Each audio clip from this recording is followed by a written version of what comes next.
जोंनाया माखौ बुङो बेनि सायावनो जोङो रायज्लायलांगोन। संसारा जोंखौ जोंनाय नुथों बे बाथ्राखौ बुंनाय व्यक्तिया बे जोंनि बासायगिरि प्रभु जिसु ख्रीष्टआनो। जिसु ख्रीष्टआ जेब्ला बियो 30 बोसोरावहाय बे बेप्तिस्मा लादोंमोन आरो गोथार जिउजों बियो दैदेनजादोंमोन आरो बियो मारुगोरान फोथाराव बियो बेबायदि फास्टिं थानानै बियो गोथार जिउजों दैदेनजानानै बियो 40 दिन 40 हर बियो थादोंमोन।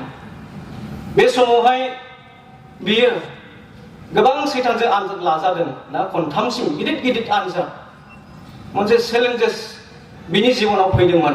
नाथाय बेखौहाय गासैखौबो बियो इसोरनि बाथ्राजोंनो बियो फेजेननानै बियो थांदों।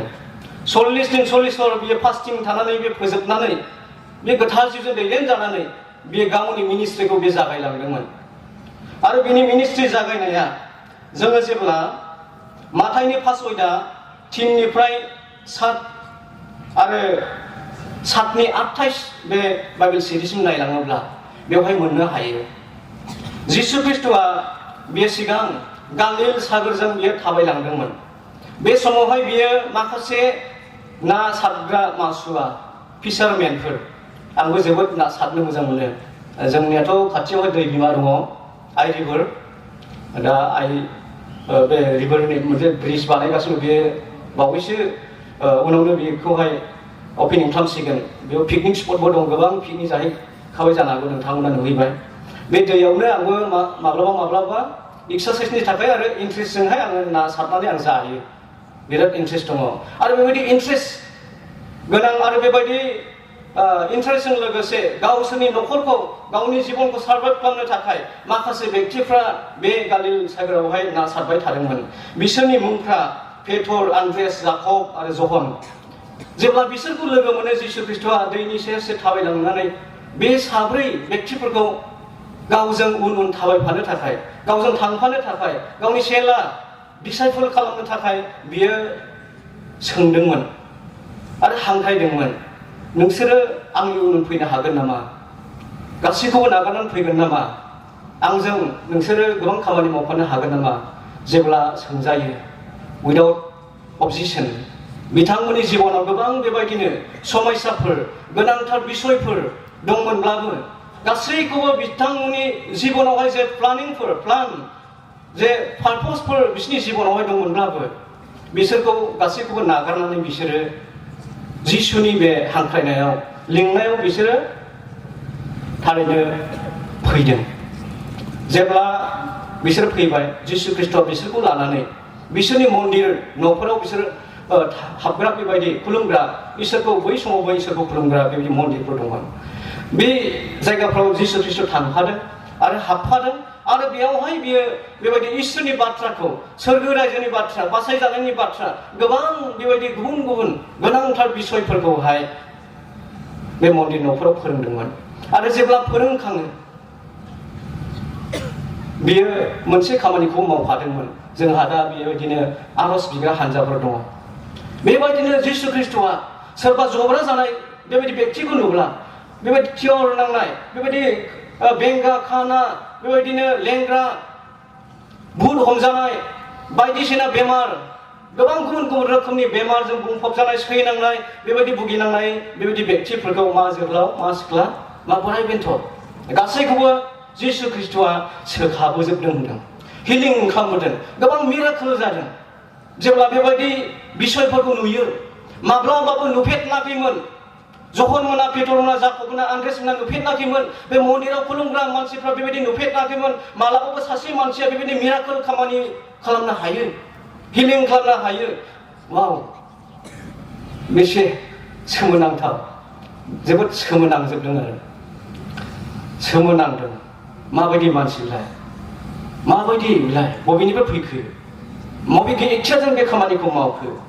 जेब्ला गोबां मानसिफ्रा बेबायदि गोसो सिङाव सानदों, कुइसन जादों, सोंथि सिखांबाय थादों, बिसोर मानसिफ्रा बेखौ मोजाङै मिथिनो थाखाय बिनि उन उन जेब्लाबो थांफाबाय थादों। बेबायदिनो बिनि मुङा, बिनि मावनाया, बिनि बे खामानि मावनाया गोबां जायगाफ्राव बेबायदि मुंदांखा जाबाय।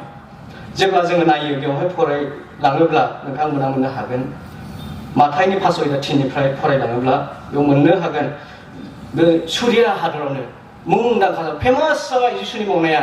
दाबायदियाव जोङो माबा मोनसे आसरित खामानि जोंनि गेजेराव सोरबा मावफैयोब्ला बेखौ जों नायनो थाङो आरो बेखौ बयबो मिथियो। सोरबा माबा मोनसे दिनैहाय भबिष्यतबाणी होब्ला जोंनि गेजेराव फिउचारनि थाखाय माबा मोनसे जानोसै बेखौहाय बुंथियोब्ला माबा मोनसे सोमोनांथाव बेबायदि जोंनि गेजेरावहाय माबा मोनसे सोरबा खामानि मावफैयोब्ला बेखौ बयबो थारैनो मिथिनो थाखाय लुबैयो। बयबो मिथिदों, गोसारलांदों। आरोबाव बेबायदिनो गोबां मानसिफ्रा मिथिनायफोर थानो हायाखै। गालिलनि मानसिफोर, डेकापलिसनि मानसिफोर, जेरुसालेमनि मानसिफोर, जुदाय आरो जर्डानफोरनि मानसिफोरा गोबां फालो फालो जिसु ख्रिस्ट'जों उन उन फैफादोंमोन। जेब्ला जिसु ख्रिस्ट'जों उन उन फैफादों बेखौ नुनानै जिसु ख्रिस्ट'आ बिसोरनो गोनांथार बिसोरनि जिबनाव खोन्थानो गोनां बिसयफोरखौ आङो बे समाव खोन्थानोसै। बेखौ बियो थामथिम जादों आरो बिसोरखौ बियो लिंलांदों मोनसे हाजो गोजौआवहाय हाजोआवहाय।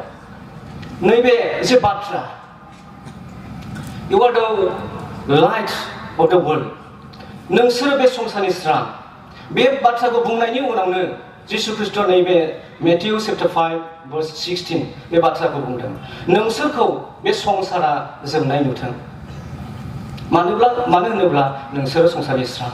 बे बाथ्राखौ हाजो सायाव जिसु ख्रिस्ट'आ गोबां मानसिफोरनो, जेरै बेवहाय गुबुन गुबुन एरियानिफ्राय गुबुन गुबुन जायगानिफ्राय फैदों, बेबायदिनो जिसु ख्रिस्ट'आ गोबां गुबुन गुबुन जायगानिफ्राय फैनाय, मिथिनो लुबैनाय गोनांथार बिसोरनि जिबनाव बोसोन, बेखौहाय सारमन माखासे टपिकफोरखौ लानानै बे खोन्थादोंमोन। गासै आङो नुनो मोनदों मेथ्यु चैप्टार 5निफ्राय लानानै 7 बेबायदि चैप्टारसिम नायोब्ला बेयाव मोननो हायो गासै 21-22 बेबायदि टपिक्सफोरखौ लानानै बे सारमनखौ बियो बे हाजो सायाव गाखोनानै बेबायदि गोबां हानजा थुबुर फालोफोरनो बियो खोन्थादों। बेसेबां टाइम लाखो आं मिथिया, बेयाव एक्जेक्टलि टाइम मेनसन खालामाखै। दिनै जोङो मोनसे सारमन खोन्थानायनि थाखाय जोंहा 30 to 45 मिनिट्स जोङो सम मोनो। आंनि आखायाव दा 50 मिनिट्स मोनदोंमोन, नाथाय आं एसे गोलाव लानाय नङा। जिसु ख्रिस्ट'नि बे 21टा जों बेबायदि टपिक माब्रैब्ला बोर मोनो, बेनिफ्राय जागायजेनदों जिसु ख्रिस्ट'आ। माब्रैब्ला बोर मोनो सासे मानसिया इसोरनिफ्राय।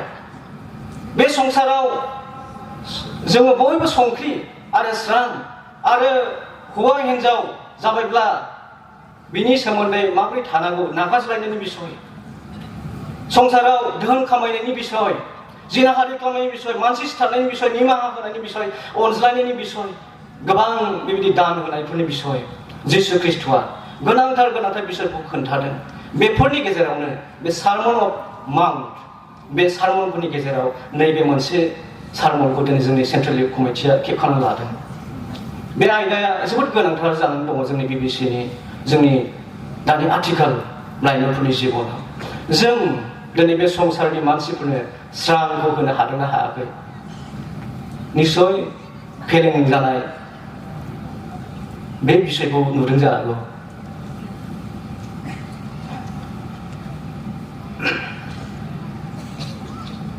जोङो नायलांनि संसार आरो जों, बे माबायदि गिदिर मोनसे फारागथि दं बेयावहाय। संसाराखौ माखौ बुंदों? लेट द वर्ल्ड होनना बुंदों। बे संसारा जोंखौ जोंनाय नुथों, सी आस साइन। जोंखौ माबोरै बे संसारालाय नुयो? मोनसे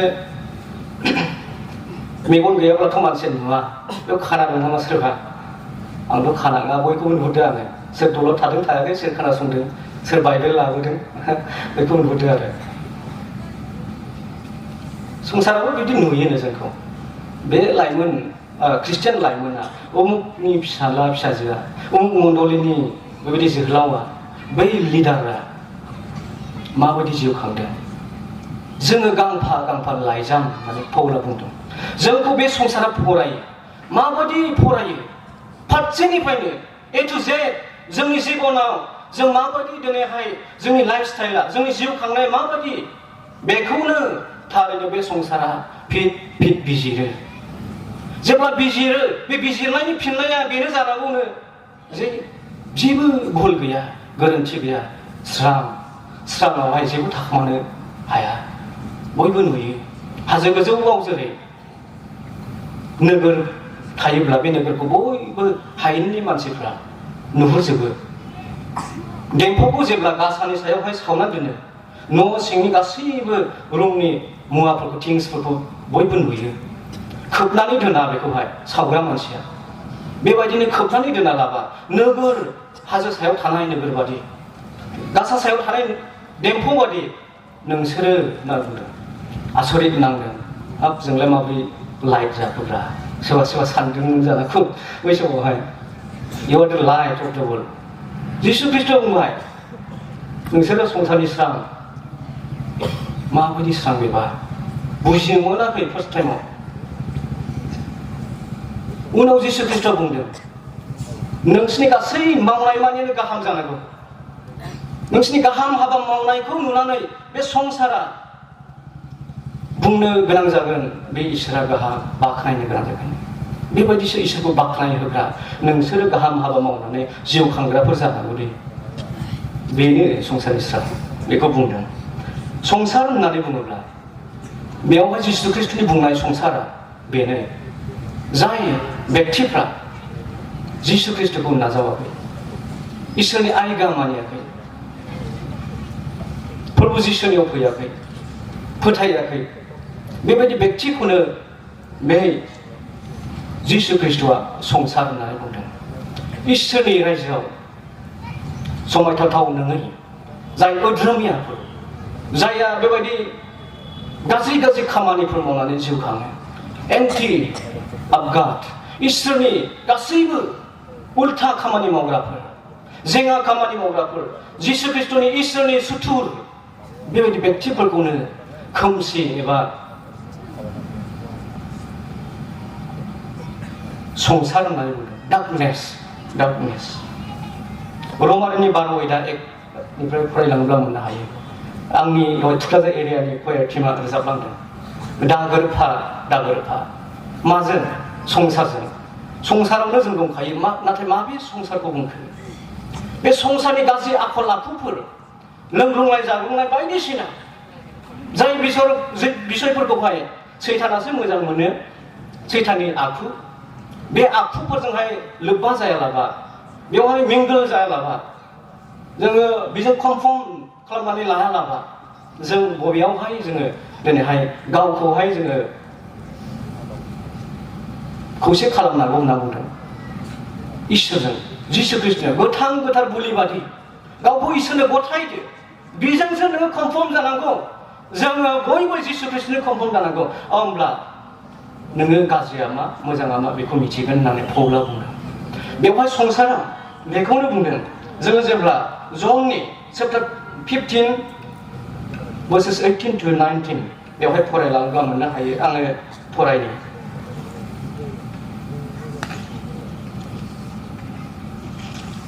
जन चैप्टार 15:18-19 जिसुनि मुङाव फरायनि। संसारा नोंसोरखौ मुगैब्ला नोंसोरखौ मुगैनायनि सिगां आंखौनो मुगैबाय होननानै बेबायदि मिथिदो होननानै बुंदों। आरो 19आव बुंदों नोंसोरो संसारनि जाब्ला संसारा गावनिखौ अनगौमोन, नाथाय नोंसोरो संसारनि नङा, आङो नोंसोरखौ संसारनिफ्राय सायख'बाय, बिनिखायनो संसारा नोंसोरखौ मुगैयो। जेब्ला जों स्रां जायो, लाइट अफ द वर्ल्ड, बे संसारनि जोङो लाइट जायो, जेब्ला जों जिसु ख्रिस्ट'नाव फैयो, जों जेब्ला बेबायदिनो धोरोमियानि खामानिफोरखौ मावो, गाहाम खामानिफोरखौ मावो, बे समाव संसारा जों मुगैगोन। नाथाय जों जेब्ला संसारजों गोरोबफागोन, गाज्रि खामानि मावगोन, जायहा संसारा मोजां मोनो, बे संसारनि मानसिफोरा जोंखौहाय अनगौमोन होननानै मोजां मोनो। जायजों गोरोबो बेयो गोरोबजाग्रायाथ' मोजां मोनखायो ना, बेखौ जों बयबो मिथिगौ। सैताना गावजों गोरोबब्ला बे सैताना जोंखौ मोजां मोनगोन। जिसु ख्रिस्ट'आ जोङो जिसु ख्रिस्ट'जों गोरोबफाब्ला बियो जोंखौ मोजां मोनगोन। दानिया ओरै थांगोन ना ओरै थांगोन? जाबाय आं लायनाय मोनसे नोंनि चिल्ड्रेन मोनसे सं दंना जिसुआ बुङो आंनिजों फै सैतानाबो बुङो आंनिजों फै दानि बबेजों थांगोन जों बुजिनि स्रांनि बिफाया सोर बे इसोर गोथां बोलोग्रा बासायगिरि आरो जायहा खोमसिनि बिफा बियो बे आंनि बुंनाय बाथ्रा नङा सोरबा दुखु मोनोब्लाबो राग जोङोब्लाबो बियो इसोरखौ आरो जिसु ख्रिस्टखौ बियो राजोंथों बे खोमसिनि बिफाया सैतान बेखौ स्रायै जिसु ख्रिस्टआ बे बुंदों बे खोमसिनिफ्रायनो आं नोंसोरखौ स्राङावहाय बोस्लायबोबाय जायो जिसु ख्रिस्टआ बेखौ बुंदों नोंसोरो खोमसिमोन माने बे संसारनिमोन नोंसोरो संसारा जेखौ मावो बेबायदिनोमोन नोंसोरो बेनिफ्राय आं नाथाय नोंसोरखौहाय बोस्लायबाय स्रांनि जायगायाव लाबोबाय आं बे गावनो स्रां बेखायनो बे गावनि स्राङाव बियो लाबोदों आरो बे संसारनि मानसिफोरखौ बे बुहुमनि मानसिफोरखौ बियो बे स्राङावनो बयखौबो मोननो थाखाय लुबैनानै बे संसारावहाय बियो जोनोम जाफैदों जन चेप्टार 1 निफ्राय नायलांब्ला मोननो हायो बे जोनोम जाफैदों खायसे खायसे मानसिफ्रा बेखौ नाजावदों बेनो इसोरनि फिसाफोर जानानै बियो एखथियार होदों आरो जायफ्रा नाजावाखै बिसोरो एखथियार गैया मोनाखै इसोरनि फिसा जानो बेखौ स्रा जिसु ख्रिस्टआ बुंदों थारैनो जों दिनैहाय बुजिनांगोन संसारा बे खोमसि गाज्रि इसोरनि उल्था खामानि मावनानै जिउ खांग्रा बेखौसो जिसु ख्रिस्टआ बुंदों बेनिफ्रायनो जोंखौ बोखांबाय अनजाग्राफोर जों बेसे खाफाल गोनां जों दिनै स्रांनि मानसिफोर आरो जों स्रां पौला गोबां बेबायदि बाइबेल सिडियाव बुंदों गोबां बियो बानजायदों जेब्ला जोङो इफिसियाननि 5 अध्याय 8 निफ्राय 12 पदसिम फरायो बेयावबो मोननो हायो पौलाबो बुंदों इफिसियाननि मानसिफोरखौहाय फोथायग्राफोरखौ नोंसोर बयबो खोमसिनि बे संसारनि बिसाफोरमोन बेबायदि संसाराव खोमसियावसो नोंसोरो जिउ खांदोंमोन नाथाय but now you are light in the Lord पौला मिथिगौ जों दिनै मिथिदोंना मिथियाखै आङो सानसे समाव आं खोमसिमोन आङो दिनैहाय नाथाय फोरबोनियावहाय आं स्रांखौ मोननो हादों आरो आंनियाव स्रां दं पौल बायदि बुंनो हादों ना हायाखै आरो जों गुबुनखौ बुंनो हादों ना हायाखै बे जोंनि जिबनाव मोनसे सोंथि आरो सोलोंनो गोनां मोनसे बिसय बे खोमसियाव एबा बे आन्ध्राक्षसफोरा उधमियाफोरा बे संसाराव बेसेबां दंमोन जों मिथिगौ रमारिनि 3 अध्यायाव फरायोब्ला जों मोननो हायो गासैबो बे संसारनि मानसिफ्रानो उधमिया जाजोब्बायमोन खोमसिजोंनो बुंफबजाबायमोन एबा डार्कनेसआव माने बन्दी बैनांबायमोन बन्देजआवहाय बेनिफ्राय प्रभु जिसुआ जोंखौ बोखांबाय बेसे रंजाथाव बाथ्रा दा जों बे बोखांनानै जोंखौ स्राङाव लाबोबाय आरो जोङो स्रां होबाय जों बेखौ बेसेबां बिलाइनो गोनां जों गुबुननो होनो गोनां जों सोलोंलाङो पौला करन्थियानि मानसिफोरखौ बेबायदि बुंबावदों 1 करन्थियानि 3 अध्याय 3 पदआव फरायोब्ला जों मोननो हायो मानोना संसारनि मानसिफ्रा जेरै बेबायदि थाबायो बेबायदिनो नोंसोरबो माथो बिसोर बायदिनो एखे रोखोमै थाबायबाय माबोरै जानांगौ देम्फौआ लाइटना बिदिब्ला बोरै जोंनांगौ जाखो नोङो गंसे देम्फौ जानानै लाइट जानानै संसारनि स्रां जानानै नोङो संसारनि बायदि थाबायोब्ला माबोरै नों जोंनो हागोन पौला बेखौ बुंहरदों माथो एखेखौनो नुबाय आं बिदिथ' जानो नाङा पौला बेखौ बुंदों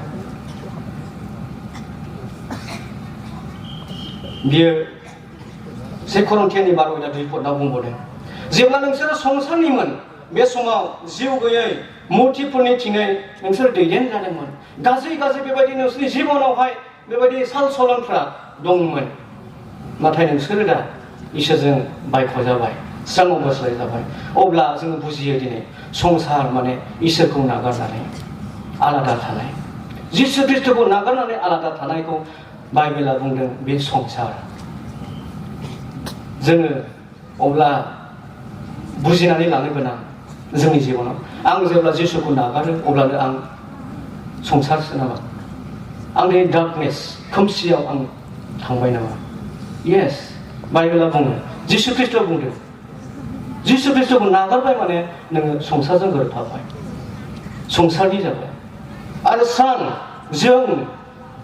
जोंखौहाय जोङो राइट हिसाबै जोङो इसोरजों जेरै बुंजादों बे बाथ्राया मा बेलाय स्रां माने राइचियास धोरोमिया जायहा जिसुनि बोसोन मानियो जिसुखौ नाजावो फोथायो बिनि सेला जायो बेबायदि व्यक्तिखौनो स्रां एबा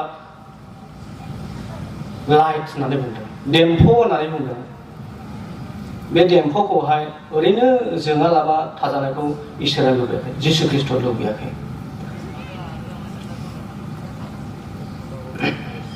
जेब्ला जोङो 1 पेट्र'नि 2:9 फरायो बेयाव मोननो हायो जोङो बे संसारावहाय सोरनि बिसाफोर मा बेवहाय स्रा स्रायै बुंनाय दङ जोङो इसोरनिनो जों बिसा हौवा जोङो children of God Sujon people आरो रयेल प्रिस्टहुड जोङो बेबायदिनो इसोरनि बेबायदि गोथार हारिफोर गाहाय दौरिनि बेबायदि बिसाफोर जोङो इसोरनि बिसाफोर आरो जोङो स्पेसियेलि जों बेजों सायख'जानाय जों फोलेरफोर बेसेबां गिदिर जोङो जाथिनि मानसिफोर भुटानिसफ्रा जों खाथियाव दङ बिसोरो बेयाव फैनानै जोंजोंहाय गोरोबफानो हागोन खोमा बेसेबां फारागथि दं भुटानिसफोरजों जोंजों बिसिनि कालचार ट्रेडिसन बिसिनि बेबायदि स्किन रं बिरं बिसिनि रायलायनाय बिसिनि जानाय लोंनाय बिसिनि खुलुमनाय गोरोबा एखे रोखोमनि नोंसोरो संसारनिफ्राय नङा गोजौ सोरगो बिफा इसोरनिफ्रायसो गोथार फोलेरफोर इसोरनि नोंसोरो हारि मानसिफोरसो स्रांनि मानसिफोरसो अब्ला जों माबोरै बे संसारजों गोरोबनो जों स्रां आरो जोंनि देहाफ्रा इसोरजों बायजाबाय हिसाबै बडि अफ क्राइस्ट होननानै जोङो इसोरनि मन्दिर खरंथियाव नायोब्ला जों मोननो हायो